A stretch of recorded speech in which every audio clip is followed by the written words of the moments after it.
Welkom vriende by nog 'n herdenking in deel 2 vandag van hierdie herdenking. Geloof wat God behaag. Kom ons bid saam. Liewe Heer, baie dankie weer eens vandag vir die voorreg om na u woord te kan luister. Dankie dat ons vandag weer eens kan lesse leer uit die geloof van Abraham, hoe hy u vertrou het, Here, alhoewel hy nie alles verstaan wat u vir hom gesê het nie. Mag die Gees vandag weer eens die woord op ons harte penetreer, en wat ons nie net sal hoorders wees van die woord nie, maar sal daders wees van die woord. Ons bid in die naam van Jesus. Amen. Vriende, en vandag van ons kort herdenking het ek graag 2 teksvers om met u te deel, en die eerste teksvers kom uit Genesis hoofstuk 22 vers 7 en 8. Die Bybel sê, toe vra Isak, hier is vuur en hout, maar waar is die lam om te offer? Abraham het geantwoord, my seun, God sal sy eie offerlam voorsien. En dan ons tweede teksvers word gekry in Hebreërs 11 vers 17 tot 19. Die Bybel lees, deur die geloof het Abraham, toe hy op die proef gestel is, Isak geoffer. Ja, hy wat die beloftes ontvang het, het sy eniggeborene geoffer, aan wie gesê is, en Isak sal jou nageslag genoem word, want hy het gereken dat God mag het, om selfs uit die dode op te wek. Daaruit het hy hom ook, om so te spreek, terug ontvang. Mag die Here sy 2 verse seën tot ons harte, wat ek nou vir u gelees het. Jy sal agterkom, ek het nie die hele Genesis hoofstuk 22 vers 1 tot 14 waar die storie opgeteken is vir u gelees nie, weens tyd natuurlik. Maar vandag wil ek vir u weer eens sê, baie welkom na hierdie reeks geloof wat God behaag. As u deel 1 gekyk het, dan het jy gesien, daar het ek die skrif gebruik in Hebreërs 11 vers 6 wat vir ons sê, sonder geloof is dit onmoontlik om God te behaag. En ons het geleer daar dat ware geloof vertrou selfs wanneer ons nie alles sien nie. En vandag gaan ons kyk na een van die grootste, ek glo is een van die grootste gelooftoetse wat ons in die Bybel kan kry. Abraham en Isak op die berg Moria. Ek het gister begin met 'n vraag met deel 1, en vandag wil ek graag weer hierdie boodskapie begin met 'n paar vrae. En die eerste vraag is, vriende, wat doen jy wanneer God vra dat jy iets moes loslaat wat vir jou kosbaar is? Wat doen jy wanneer God se opdrag nie sin maak nie? Wanneer God se plan bots met jou gevoelens en met jou planne? Wat doen jy wanneer God stil lyk? Wanneer jy nie die uitkoms ken nie? Want dit is presies wat Abraham deurgemaak het, waar hy hom bevind het, vriende. Die seun waarvoor hy jare gewag het, die seun van die belofte, die seun deur wie God 'n groot nasie beloof het, kom nou en God sê, neem jou seun, jou enigste seun, wat jy lief het, en offer hom. Dit maak nie sin nie. En so my kort boodskapie wil ek graag opsom deur vir u die volgende te sê, vriende. Geloof wat God behaag, vertrou God se karakter, selfs wanneer God se opdragte nie verstaan kan word nie.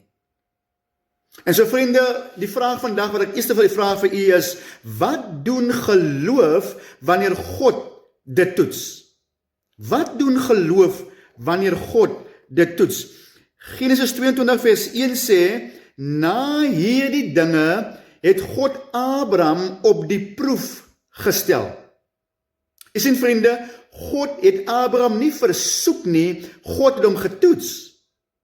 'n Toets openbaar wat reeds in die hart leef. God het geweet, vriende, Abraham het geloof. Maar nou sou daardie geloof openbaar word. En nou sien die Bybel sê vir ons, Abraham argumenteer nie, hy kla nie, hy onderhandel nie met God nie, hy staan vroeg die volgende oggend op, soos God vir hom gevra het om te doen, want jy sien, ware geloof gehoorsaam selfs voordat ons alles verstaan. Jy sien, baie mense wil eers die hele pad sien, voordat hulle die eerste tree gaan gee. Maar geloof sê, ware geloof sê, Here, ek sien nie die hele pad nie, maar ek ken die een wat my lei. Dis ware geloof, vriende. Jy sien, ek wil vir julle vertel kortliks, ek kry 2016 die opdrag, ek moet gaan studeer by Jadeburg College vir my predikant te word, en ek sê vir my predikant daardie tyd, ek sê vir hom, nee my vriend, my leier, jy maak seker maar fout, nie vir my nie, want jy sien ek het nie geld in nommer 1, ek begin vir hom verskonings te gee, nou daar is 'n ware verskoning gewees, wat ek hom gegee het, waaragtige verskoning, ek het nie geld nie, okay, nommer 2 sê ek vir hom, ek is nou 2 jaar nou die persoonlike bediening leier van my kerk, ek geniet my ten volle uit hier in die kerk, vriende sê ek vir hom, in die huis van die Here, ek is nou 7 jaar 'n radio-omroeper waar ek by 2 radiostasies uitsaai en die woord van die Here verkondig, sê ek vir hom, ek werk nou vir 12 jaar met jong seuns by jeuggevangenis waar ek elke dag die woord van die Here met hulle bedien. Jy het nie nodig om 'n predikant te word, sê ek vir hom, om saam met die Here te werk nie. Want ek glo nie ons werk vir die Here nie, ons is medewerkers saam met God. Okay? As 'n voorreg om saam met hom, as sy werk. Okay, hy nooi ons om saam te kom werk. Is die grootste eer, by the way, om saam met God te kan werk. Okay?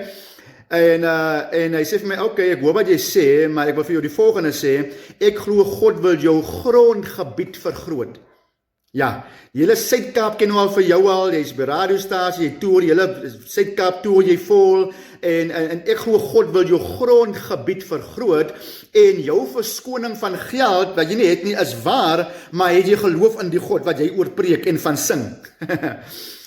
En ek het gaan bid daaroor, vriende, en 4 jaar later het ek klaar gestudeer, sonder geld, in geloof gaan studeer, ek het 'n bietjie geld gehad, nie baie nie, maar ek het God gaan raadpleeg en vra, Here, is dit U wil die, wat ek moet gaan studeer, want ek wil in U wil wees. En die Here het was nie maklik gewees nie, vriende, want as God jou geloof wil strek, wil vergroot, dan moet hy jou deur smeltkroese plaas. Ja, hy moet jou deur storms plaas, want hy wil nie bederfde kinders groot maak nie. Hy wil hê, jy moet sterk in jou geloof word, en om dit te doen, moet jy jou deur toetse plaas. En dit is presies wat hier vandag gebeur met Abraham. En so die vraag is, hoe kan ons God vertrou, wanneer ons nie verstaan nie?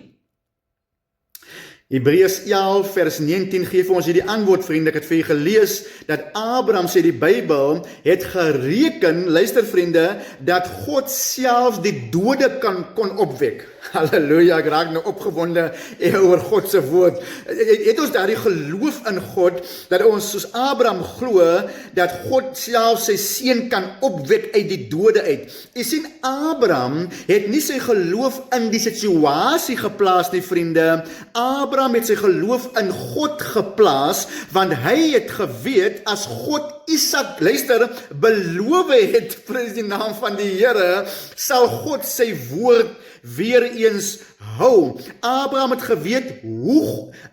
nie geweet hoe God het sou doen nie, maar hy het geweet wie God is. Moenie dit mis, vriende. Jy sien, geloof leef nie van verklarings nie, geloof leef van verhoudings. Jy weet wie God is. Jy sien, toe my pastor vir my sê, Demas, jy moet gaan studeer, en hy vir my begin praat oor wie God is, en my herinner oor wat God in die Bybel gedoen het, maar ook in sy lewe, in sy broers, hy is 'n tweeling, hulle het gaan studeer sonder geld, die ander broer, sy pa, en toe bring die Heilige Gees by my terug, maar jy het 'n pad met die Here stap. Hoekom is jy nou bang vir die ongewone? Hoekom vertrou jy nie God gaan vir jou voorsien van geld nie, om te studeer nie? Jy sien, maar ek het 'n verhouding met die Here gehad, en so ek het gegaan na hom toe terug, en met hom te gaan praat. Here, as dit U wil, ek kan dit doen, maar as dit U wil, wat ek het nou vir jy gesê, ons hoef nie almal predikante te wees om saam met die Here te werk nie. Alright? Maar as die Here jou roep vir iets spesifiek, vir 'n doel, moet jy by hom gaan uitvind of dit wel so is, as hy die mens gebruik. Gaan maak seker, en die Here gaan nog ander mense gebruik om wat hy vir jou wil sê, te bekragtig, wat hy ook in my geval gedoen het. En so vriende, wanneer jy God ken, kan jy hom vertrou. Selfs wanneer jy hom nie verstaan nie. En so die vraag is, waar sien ons God se voorsiening in hierdie storie? Die Bybel sê, net toe Abraham die mes oplig, roep die engel van die Here, moenie jou hand aan die seun slaan nie. En die Bybel sê, daar sien Abraham 'n ram vasgevang daar in die bosse, vriende. God het reeds voorsien, luister, voordat Abraham dit gesien het. So daarom noem Abraham die plek Jehovah Jireh, die Here sal voorsien. Jy sien vriende, partymaal sien ons eers God se voorsiening, luister, nadat ons gehoorsaam was. Ek ken baie mense, jy weet, hulle wil eers die voorsiening sien eerste, voor hulle beweeg. Maar ware geloof beweeg, want dit weet, luister, dat God reeds daar was. Wat God sê, het reeds gebeur. Wat God beloof, het reeds al plaasgevind al. Want jy sien, ek en u lewe in vandag, God lewe reeds in môre. Hy het reeds môre gesien, dis hoekom ons hom kan vertrou. En so wat leer ons vandag uit Abraham se geloof, vriende? Nommer 1, ons leer, geloof is gehoorsaamheid sonder volledige antwoorde. Tweedens, geloof vertrou God se karakter. Hy sê God wie sou lieg nie, hy's 'n God van liefde en genade. Geloof, vriende, plaas God bo die grootste aardse besittings. Dit plaas God heel bo. Geloof hou vas aan God se beloftes. Geloof glo dat God 'n uitweg het, selfs wanneer ons dit nie sien nie. Jy sien, my gunsteling skryfster skryf in Patriarge en Profete die volgende, dat Abraham se toets die swaarste toets was wat ooit aan 'n mens gegee is. Sy sê dat die hele hemel met intense belangstelling toegekyk het. Abraham, vriende, het gewys dat hy God bo alles liefhet. Sy verduidelik verder ook dat hierdie gebeurtenis bedoel was om die Vader se liefde te openbaar wat sy eie seun vir die mensdom sou gee. Jy sien, vriende, Abraham se geloof was gebaseer op die betroubaarheid van God se woord. Want ware geloof rus nie op gevoelens nie, vriende, maar op God se beloftes. Jy sien, Abraham was bereid om die gawe terug te gee. Hoekom? Omdat hy die gewer van die gawe vertrou het. Halleluja. En so, vriende, hierdie storie gaan eintlik baie meer oor Abraham. Dit wys vir ons vooruit na Jesus Christus. Jy sien, die berg Moria het Abraham sy enigste geliefde seun het hy geneem daarna toe. Eeue later het God sy enigste seun gegee. Isak het die hout gedra, maar Jesus het die kruis gedra, my vriend. Isak is gespaar, maar Jesus is nie gespaar nie. Die Vader het nie op die laaste oomblik gestop en gesê, nee, wat maak hulle met my seun nou op die kruis nie? Nee, hy het toegelaat dat die offer voltooi word en dat ek en u gered kan word. Die ram in die bosse, vriende, probeer ek vir u sê, wys na Christus. Jesus het ons plaasvervanger geword, want waar ons moes sterf, het hy in ons plek gesterf. En daarom raak my siel nou baie bly, vriende, want ons kan vandag as Christene juig. Ons dien 'n God wat voorsien, ons dien 'n God wat sy beloftes hou, ons dien 'n God wat self die dooies kan opwek. Ja, ons dien 'n God wat nooit laat vaar nie, en as hy vir Abraham voorsien het, sal hy vir jou voorsien. As hy vir Abraham die toets gedra het, sal hy jou deur jou toets diens dra, my vriend. As hy sy eie seun gegee het, sal hy jou ook nie verlaat nie. En vandag sê die Here, vertrou my, hou aan glo, hou aan die pad met my stap, hou aan gehoorsaam wees, want geloof wat God behaag, is geloof wat sê, Here, selfs wanneer ek nie verstaan nie, vertrou ek ten volle op U. Halleluja, kom ons bid saam, vriende.